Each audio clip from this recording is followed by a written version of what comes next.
Good morning, praise the Lord. Today, February 8th, we'll talk about Moses as a shepherd in Midian. This is the second phase in his life. Exodus 2:15. When Pharaoh heard of this, he tried to kill Moses, but Moses fled from Pharaoh and went to live in Midian. In this second phase of Moses' life, God trained him to become a good leader for the third stage.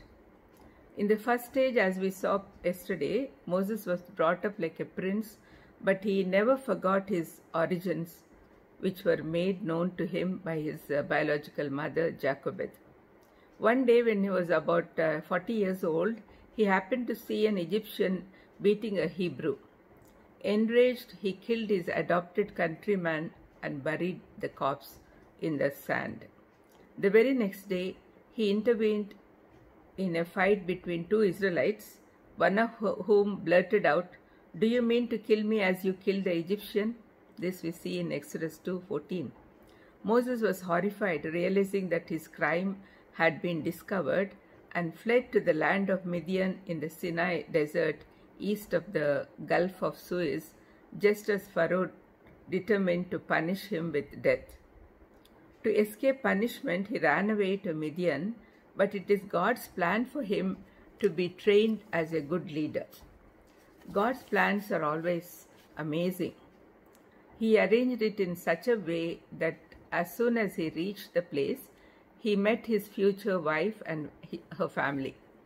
He helped the daughters of a local priest named Jethro, and in gratitude, Jethro gave the brave fugitive his daughter Zipporah in marriage. And thus Moses, who was brought up in luxury, became a simple shepherd. Being a shepherd is a difficult task. The shepherds need a lot of commitment, patience, and love for the flock. Moses, who instantly killed the Egyptian in a fit of rage, can't be a redeemer of the Hebrews. Being a shepherd groomed him to become a very humble person. He was more humble than anyone else on the face of the earth. We see this in Numbers 12:3. This was the commendation given about him by God himself. When God selects a particular person for a specific purpose, he trains them. Moses was selected for a big purpose. He was to be the savior of the Israelites who groaned in their slavery and cried out, and their cry for help because of their slavery went up to God. This we see in Exodus 2:23. God heard their cry and prepared Moses to bring them out of the slavery in his time. Since the Israelites were now great in number, nearly 20 lakh people, they needed a strong leader. We should always remember that God does answer our prayers, but in his own time.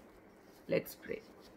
Lord, thank you for teaching us so many things about your sovereignty, Lord. Thank you.